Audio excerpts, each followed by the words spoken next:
السلام علیکم ورحمۃ اللہ وبرکاتہ۔ آنے والا جمعہ ربیع الاول کا پہلا جمعہ ہے۔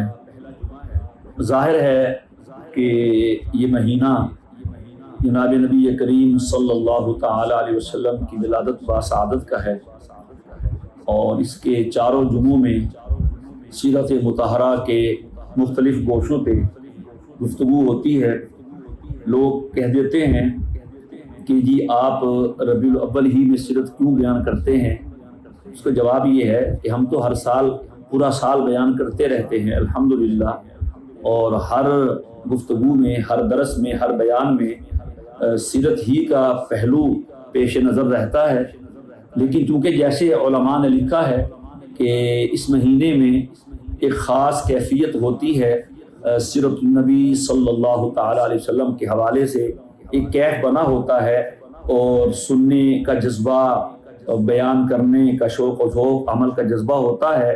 تو ہم اسی حوالے سے اس مہینے کے تمام موضوعات جناب نبی کریم علیہ السلام کی سیرت، آپ کی صورت مطہرہ، آپ کے کمالات، آپ کے محاسن، حسن سیرت، حسن صورت، کردار، گفتار، اخلاق، اور جتنے بھی منتسبات ہیں آپ علیہ السلام کے، اس کے بارے میں گفتگو کی جاتی ہے۔ اور حاصل کلام یہ ہوتا ہے کہ اپنے سننے والوں کے دل میں جناب نبی کریم علیہ السلام کی محبت کا جذبہ اجاگر کر کے انہیں سنت پہ آمادہ کیا جائے۔ ہمارا پیغام احیاء سنت ہے، سنت احیاء، اور یہی چیز اللہ تعالیٰ کی رحمت کو لینے کا ذریعہ ہے، حضور کی شفاعت کے حاصل ہونے کا ذریعہ ہے، کل قیامت کے دن حوض کوثر پہ حاضر ہونے کا سبب ہے۔ تو مقصد یہ ہونا چاہیے کہ آپ علیہ السلام کے اوصاف و کمالات بیان کر کے آخر میں تشکیل، لب لباب، مقصد کلام، خلاصہ کلام کے طور پر اپنے سننے والوں کو، اپنے سامعین کو جناب نبی کریم علیہ السلام کی مبارک سنت پہ لایا جائے، اور سنت کی عظمت، افادیت، اہمیت بیان کی جائے۔ تو یہ حاصل کلام ہونا چاہیے ربیع الاول کے تمام جمعات میں، بلکہ سال بھر کے جمعات میں۔ جو پہلا جمعہ ہے، اس میں نبی کریم علیہ السلام کی محبت اور آپ کی ذات اقدس کی محبوبیت، اسے اختیار کیا جائے، پھر اس کے بعد باقی موضوعات پہ گفتگو کی جائے۔ اللہ کے نبی صلی اللہ تعالی علیہ وسلم واقعی محبوب بننے کے قابل ہیں۔ حدیث پاک ہے، فرمایا، صحیح بخاری کی روایت ہے، صحیح روایت ہے، لا یؤمن احدکم حتی اکون احب الیہ من والدہ وولدہ والناس اجمعین، کہ تم میں سے کوئی ایک مسلمان نہیں، مؤمن نہیں ہے جب تک کہ میں اس کے ہاں، اس کے والدین سے، اس کے بچوں سے، اولاد سے، اور دنیا بھر کے تمام لوگوں سے بڑھ کر محبوب نہ ہو جاؤں۔ یعنی میری محبت جب تک سب سے زیادہ دل میں نہ آئے تب تک آدمی مومن نہیں ہے۔ تھوڑی سی طالب علمانہ بات ہے، مدارس میں پڑھایا جاتا ہے، لا یؤمن میں لا کون سا ہے؟ نفی کمال کا بھی ہوتا ہے، نفی جنس کا بھی ہوتا ہے۔ اس بارے سے لمبی بات تو نہیں کرنی چاہیے عوام کے سامنے، لیکن اس حد تک ان کو سمجھانے کی کوشش کرنی چاہیے کہ لا یؤمن کا مطلب کیا ہے۔ کیا وہ واقعی آدمی سرے سے مومن نہیں یا کامل مومن نہیں، جیسے ہم پڑھاتے ہیں مدرسوں میں؟ تو حضرت علامہ انور شاہ رحمہ اللہ تعالیٰ نے بڑی کمال کی بات کی ہے یہاں پہ۔ وہ فرماتے ہیں کہ دیکھا جائے گا احبہ میں محبت کون سی ہے، وہ محبت فیصلہ کرے گی کہ لا نفی کمال کا ہے یا لا نفی جنس کا ہے۔ اگر محبت عقلی مراد ہے تو لا نفی جنس کا ہے، جس کے دل میں حضور سب سے بڑھ کے محبوب نہیں ہیں، وہ محبوب نہیں ہیں، وہ مسلمان ہی نہیں۔ اور اگر احبہ میں محبت طبعی مراد ہے تو پھر لا یؤمن میں لا نفی کمال کا ہے، کہ جس کی نظر میں، جس کے ہاں حضور سے طبعی محبت سب سے زیادہ نہیں، وہ اگرچہ مومن تو ہے، کامل مومن ہے۔ اور محبت عقلی وہ ہوتی ہے جو کسی کے کمالات کو سوچ سوچ کے پیدا ہو۔ کوئی صاحب علم ہوتا ہے، کوئی صاحب تقوی ہوتا ہے، کوئی صاحب کمالات ہوتا ہے، کوئی صاحب ہنر ہوتا ہے، کسی کے کمال علم و فن کی وجہ سے اس کے کمال کو سوچ سوچ کے جو محبت پیدا ہوتی ہے، بلکہ پیدا کی جاتی ہے، وہ عقلی محبت ہے، اور یہ اختیاری ہوتی ہے۔ اور جو کسی سے ہو جاتی ہے وہ محبت طبعی ہوتی ہے اور غیر اختیاری ہوتی ہے۔ تو شاہ صاحب فرماتے ہیں اگر حضور کی احبیت یعنی سب سے زیادہ محبوب ہونا عقلاً بھی نہ ہو تو لا نفی جنس کا ہے، وہ مسلمان نہیں، مومن نہیں ہے۔ اور اگر محبت طبعی مراد ہو جو غیر اختیاری ہوتی ہے، بس جیسے شاعر نے کہا تھا، وہ تو ہو ہی گئی تھی تم سے محبت ورنہ ہم تو وہ خود سر ہیں کہ اپنی بھی تمنا نہ کریں، یہ اختیار میں نہیں ہوتی، بس میں نہیں ہوتی، ہو جاتی ہے بس۔ تو یہ جو محبت طبعی ہے یہ غیر اختیاری ہے، اور یہ کمال ایمان کے لیے ضروری ہے۔ ایک مرتبہ نبی کریم علیہ الصلوۃ والسلام نے حضرت عمر رضی اللہ تعالیٰ عنہ سے پوچھا، عمر مجھ سے محبت ہے؟ عمر نے کہا جی محبت ہے۔ فرمایا کتنی؟ اپنی جان سے بھی زیادہ؟ عمر نے کہا جی نہیں۔ ویسے لوگ تھے جو بات دل میں ہوتی وہی زبان پہ آ جاتی تھی، بے اختیار اور بغیر تکلف کے۔ تو حضور نے فرمایا عمر دیکھو کیا کہہ رہے ہو؟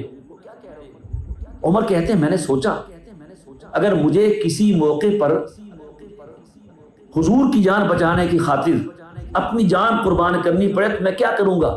تو میرے دل نے فیصلہ کیا، ضمیر نے کہا اپنی جان قربان کر دوں گا اور حضور کی جان بچا لوں گا۔ تو کہتے میں نے کہا حضرت نہیں، مجھے تو آپ سے اپنی جان سے بھی زیادہ محبت ہے۔ اس پر آپ نے فرمایا اما الآن فقط تم الایمان، سنو عمر اب ایمان مکمل ہوا ہے۔ علامہ عینی جو صحیح بخاری کے شارح ہیں وہ لکھتے ہیں اسباب محبت 3 ہیں: حسن و جمال، کمال اور نوال، سخاوت۔ کسی کا حسین و جمیل ہونا بھی وجہ محبت ہو سکتا ہے۔ کتنے ایسے لوگ ہیں جو کہ محض حسن کی وجہ سے ان کے گرویدہ ہو جاتے ہیں، اور کبھی کسی کا کمال گرویدہ بنا دیتا ہے، کبھی کسی کا سخی ہونا اس کا گرویدہ بنا دیتا ہے۔ اور لکھتے ہیں علامہ یعنی یہ تینوں اوصاف بدرجہ اتم حضور کی ذات میں موجود ہے۔ سبحان اللہ، حسن و جمال ایسا ہے اور کسی کا نہیں۔ اور پنجابی کا شاعر کہتا ہے حسینہ جمیلہ دمو موڑ دیتا، محمد بڑا رب قلم توڑ دیتا۔ اور واقعی میں کہا کرتا ہوں کہ کیا تعارف ہے ہمارے حضور کا، کسے کہتے ہیں محمد الرسول اللہ صلی اللہ علیہ وسلم۔ وہ ہستی ہیں محمد الرسول اللہ صلی اللہ تعالی علیہ وسلم کہ اللہ نے جنہیں بنانے میں کوئی کمی نہ کی ہو، اور جس نے اپنا کردار اپنانے میں کوئی کمی نہ کی، رب نے بنانے میں انتہا کر دی ہو، اور پھر اس بننے والے نے اپنے کردار کو سنوارنے میں انتہا کر دی ہو، تو کہلاتا ہے محمد الرسول اللہ صلی اللہ علیہ وسلم۔ کمال ہے حضور، اللہ نے جیسا بنایا ہے۔ حسان بن ثابت نے کہا وَأَحْسَنَ مِنْكَ لَمْ تَرَ قَطُّ عَيْنٌ وَأَجْمَلَ مِنْكَ لَمْ تَلِدِ النِّسَاءُ خُلِقْتَ مُبَرَّأً مِنْ كُلِّ عَيْبٍ كَأَنَّكَ قَدْ خُلِقْتَ كَمَا تَشَاءُ، کہ آپ جیسا حسین کسی آنکھ نے نہیں دیکھا۔ تو اگلا مصرع دوسرے کا جواب ہے، دفع دخل مقدر ہے، دیکھا نہ ہو، کہیں ہو کسی کونے خدرے میں، پہاڑ کی چوٹی پہ، کسی گاؤں میں، کہا نہیں وَأَجْمَلَ مِنْكَ لَمْ تَلِدِ النِّسَاءُ، کہ حضور آپ جیسا حسین و جمیل کسی ماں نے جنا ہی نہیں۔ اور حضور سن رہے ہیں، آپ کی موجودگی میں حسان یہ نعت پڑھ رہے ہیں۔ اور اگلا جملہ میں اپنے طور پہ ایک طالب علمانہ انداز سے یہ بات عرض کیا کرتا ہوں کہ تخیل ہے حضرت حسان کا، وہ ظاہر ہے شاعر کا ایک تخیل ہوتا ہے، اسی سے اس کا کلام اونچا ہوتا ہے۔ تو وہ حضرت حسان رضی اللہ تعالی عنہ نبی کریم علیہ الصلوۃ والسلام کو دیکھتے ہیں کہ کہیں کوئی کمی ہے، اللہ تعالیٰ کہیں نہ کی کمی رکھ دیتا ہے، بڑا نوازتا ہے، لیکن کہیں نہ کہیں کمی رکھ دیتا ہے۔ کسی کو حسین بنایا، رنگ صاف بنایا، اس کی ناک موٹی بنا دی، ہونٹ موٹے بنا دیے، قد چھوٹا کر دیا، دانت ٹیڑھے کر دیے، آنکھیں چھوٹی کر دی، کہیں نہ کہیں کوئی بات رکھ دی، کہیں نہ کہیں۔ وہ الگ بات ہے کہ عاشق کی نظر اس عیب پہ نہیں پڑتی، اس کے ہاں عیب بھی وہ خوبی ہوتی ہے۔ تو خیر، تو حضرت حسان رضی اللہ تعالیٰ عنہ اس نظر سے دیکھتے ہیں کہ کہیں کوئی کمی ہے آنکھوں میں، پلکوں میں، ہونٹوں میں، ناک میں، رخسار میں، سینے میں، سر پہ کہیں، تو کہتے ہیں میرے آقا میں نے آپ کو دیکھا ہے سرتپا، خلقت مبرأ من کل عیب، رب نے آپ کو ہر کمی سے پاک پیدا کیا، کوئی کمی نہیں رکھی۔ آنکھیں ایسی ہیں سبحان اللہ، زبان ایسی ہے کیا کہنے، اور پھر شاعرانہ تخیلات میں کھو گئے، کہتے ہیں کأنک قد خلقت کما تشاء، لگتا ایسے ہے میرے حضور رب آپ کو بنانے سے پہلے پوچھتا رہا، ساری مخلوق کو اپنی مرضی سے بنایا اور آپ کو رب نے آپ کی مرضی سے بنایا۔ جیسے خطیب کہا کرتے ہیں رب نے پوچھا آنکھیں کیسی بناؤں، کأنک قد خلقت کما تشاء، کہ آنکھیں ایسی بناؤ جس پہ پڑ جائیں اس پہ جہنم حرام ہو جائے۔ زبان کیسی بناؤں، زبان ہاں کہے تو حلال ہو جائے، نہ کہے تو حرام ہو جائے۔ انگلی کیسی بناؤں، چاند کی طرف اشارہ ہو تو دو ٹکڑے ہو جائے۔ خیر بہرحال تو یہ ہے نبی کریم علیہ الصلوۃ والسلام کا حسن و جمال ہے۔ حدیث کتابیں پڑھیے، شمائل پڑھیے، دیکھنے والے بیان کرتے ہیں سبحان اللہ۔ ایک چیز بیان کرتے ہیں کہ چہرہ انور کی چمک، چاند کی چمک کم تھی، حضور کے چہرے کی چمک زیادہ تھی، رخسار کا نور، کشش، اور کتنے لوگ کہتے تھے کہ یہ چہرہ سچے کا چہرہ ہے، یہ چہرہ جھوٹے کا چہرہ نہیں ہو سکتا۔ ہر صحابی اپنے انداز میں بیان کرتا ہے، اور ایک جملہ جو ہر آپ کی صفت اور آپ کی صورت بیان کرنے والا آخر میں کہتا ہے لم ارا مثلہ قبلہ ولا بعدہ صلی اللہ علیہ وسلم، میں بیان تو کر رہا ہوں سیرت صورت، لیکن حقیقت یہ ہے کہ میں نے حضور جیسا نہ کبھی آپ سے پہلے جا کے دیکھا، نہ کبھی آپ کے بعد دیکھا، اور دیکھا کہاں ہوتا جب اللہ نے ایسا پیدا ہی نہیں کیا۔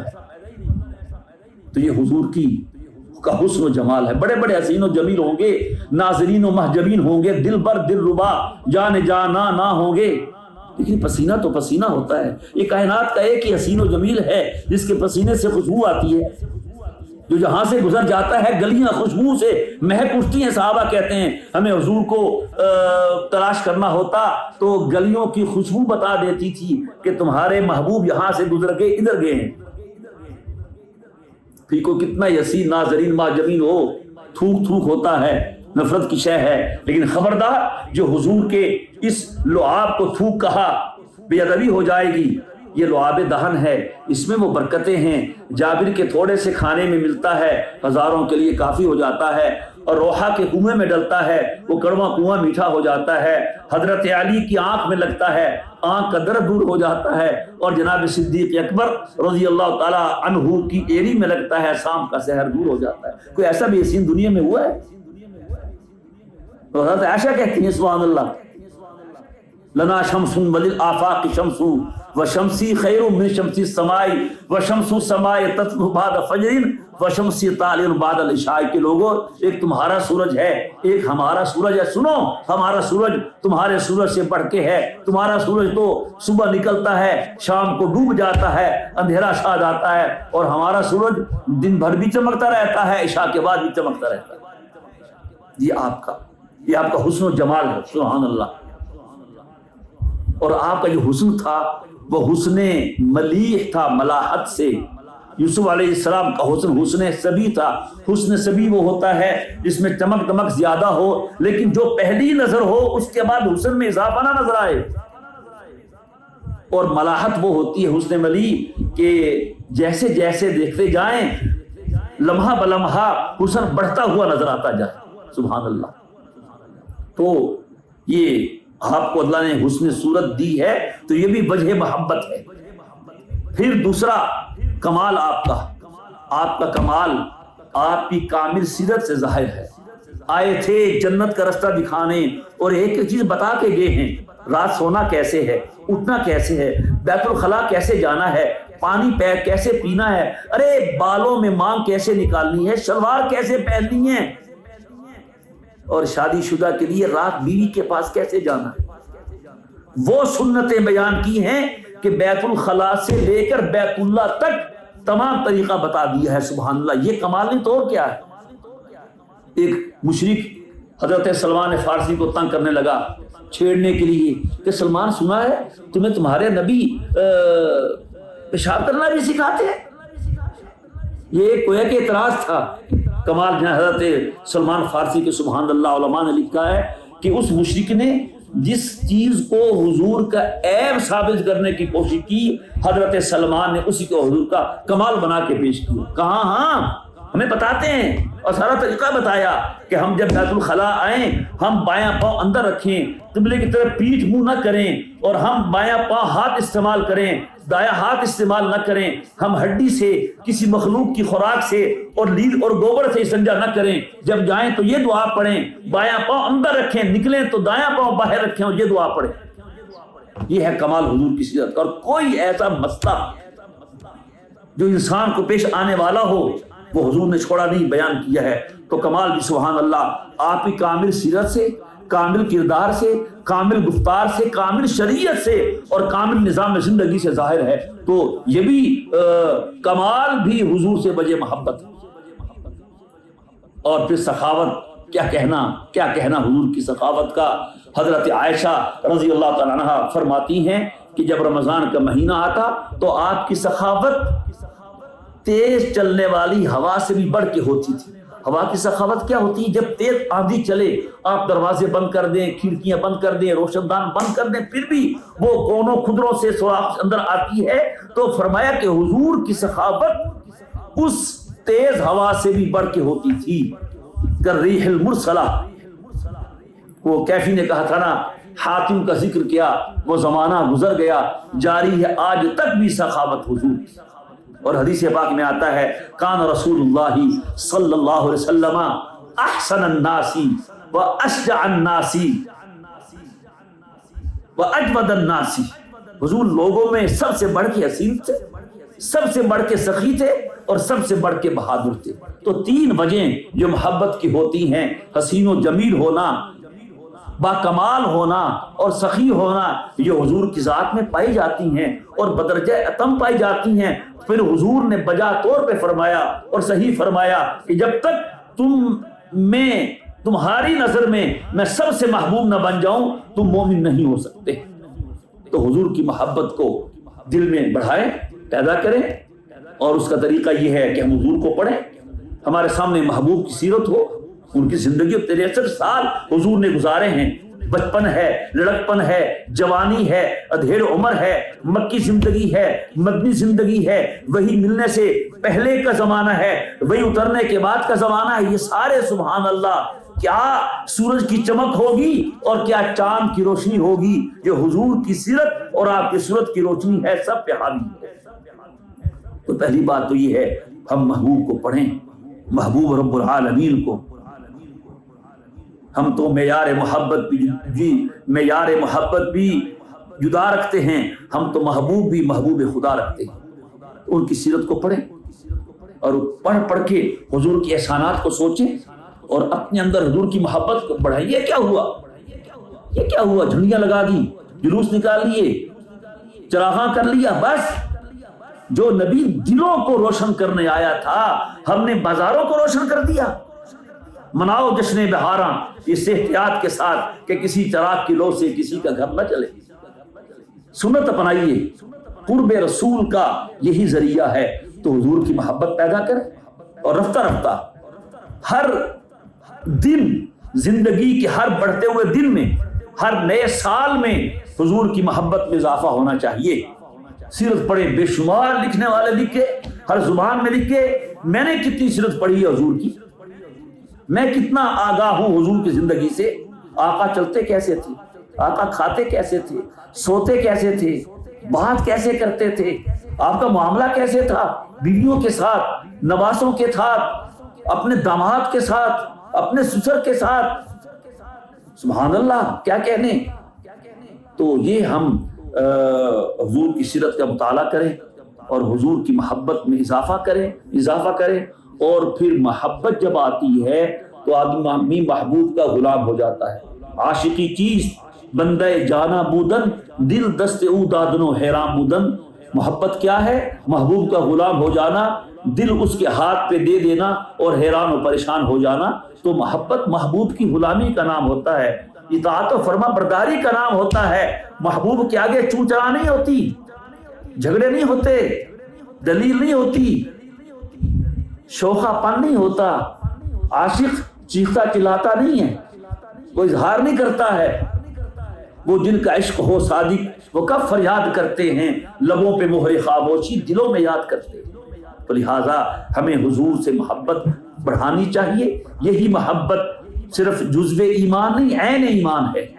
اور محبت سچی ہو، جھوٹی نہ ہو، دل سے ہو، حقیقی ہو، اور ہمیں حضور کا غلام بنا دے، حضور کے حکموں پہ مر مٹنے کا جذبہ پیدا کر دے، حضور کی سنتیں ہمیں عطا کر دے، یہ ہے محبت۔ تو لہٰذا ہم نبی کریم علیہ الصلوۃ والسلام کی محبت کو اس طرح اپنے دلوں میں بسائیں، حضور ہمارے ایسے محبوب بن جائیں، ہم حضور کے طریقے پہ آ جائیں۔ نبی کریم علیہ الصلوۃ والسلام انبیاء کرام کا تعارف کروا رہے ہیں۔ موسیٰ کلیم اللہ ہیں، ابراہیم خلیل اللہ ہیں، اسماعیل ذبیح اللہ ہے، فلاں یہ ہے۔ جب باری آئی اپنی، فرمایا وَأَنَا حبیب اللہ، ہم تو اللہ کے محبوب ہیں۔ سبحان اللہ۔ اور حضور اللہ کے محبوب ہیں تو پھر محبوب ہوتا ہی ہوا جس کی ادائیں بھی محبوب ہوں۔ محبوب جو ہے نا اچھا لگتا ہے، جس حالت میں ہو، بول رہا ہو، خاموش بیٹھا ہو، سوچ رہا ہو، لیٹا ہوا ہو، اس کی گلی بھی اچھی لگتی ہے، اس کا گھر بھی اچھا لگتا ہے، اس کا دروازہ بھی ٹوٹا ہوا ہو اچھا لگتا ہے۔ تو اللہ تعالیٰ حضور اللہ تعالیٰ کے محبوب ہیں، اللہ تعالیٰ کو حضور کی ہر ادا پسند ہے۔ تو لہٰذا ہمارے لیے یہ حکم ہے، اگر ہم بھی اللہ کے محبوب بننا چاہیں، ہم حضور کی اداؤں کو اپنا لیں، ہم اللہ کے محبوب بن جائیں۔ قُلْ إِن كُنتُمْ تُحِبُّونَ اللَّهَ فَاتَّبِعُونِي يُحْبِبْكُمُ اللَّهُ۔ سبحان اللہ۔ ان سے کہہ دیجئے اگر تم چاہتے ہو اللہ سے محبت کرو تو میری اتباع کرو، یعنی حضور کی، اس کے نتیجے میں اللہ تم سے محبت کرے۔ تو یہ حضور کی ادائیں، سنتیں، یہ جنت کے رستے ہیں، جنت میں جانے کے لیے نشان منزل ہیں، اور کل حوض کوثر پہ حاضری کا سامان ہے، شفاعت کا ذریعہ۔ لہٰذا ہمیں چاہیے ہم حضور سے ایسی محبت کریں جیسا کہ کرنی چاہیے، طریقے کی محبت ہو، سلیقے کی محبت ہو، جو صحابہ نے کر کے دکھائی ایسی محبت ہو، اور یہ محبت جو ہے وہ حضور کی اتباع پہ منتج ہو۔ زندگی کچھ بھی نہیں ہے محبت کے بغیر، اور بے روح محبت ہے اطاعت کے بغیر۔ تو خلاصہ کلام یہ ہے کہ حضور سے ہم محبت کریں اور سچی محبت کریں، اور محبت کے نتیجے میں حضور کی غلامی کا تو گلے میں ڈال، اگر جنت میں جانے کا ارادہ ہو تمامی کا، گلے میں ڈال لو تو محمد کی غلامی کا۔ تو یہ ہم کریں، حضور سے محبت کریں، دل کو محبت سے اجاگر کریں، اپنی زندگی میں، اپنے جسم پر، اپنے بیوی بچوں میں، اپنے رہن سہن میں، فیملی میں، خاندان میں حضور کے طریقے اپنائیں۔ انشاءاللہ اس سے حضور کی محبت کا حق ادا ہو جائے گا۔ حق تو ہم ادا نہیں کر سکتے، لیکن بہرحال محبت کرنے والوں میں شامل ہو جائیں گے، اور یہی محبت مصطفیٰ سرمایہ حیات ہے، سرمایہ نجات ہے، کل آپ کی شفاعت کے لیے ذریعہ ہے، حوض کوثر پہ لے جانے والا ہے یہ عمل، اور حضور سے شفاعت حاصل کرنے والا یہ عمل۔ اللہ تعالی ہم سب کو نبی کریم علیہ الصلوۃ والسلام سے سچی محبت کرنے کی، اور محبت کے نتیجے میں حضور کی کامل اتباع کی، اور آپ کی سنتوں کو اپنی زندگی کا حصہ بنانے کی توفیق عطا فرمائے۔ وآخر دعوانا ان الحمد للہ رب العالمین۔ السلام علیکم ورحمۃ اللہ وبرکاتہ۔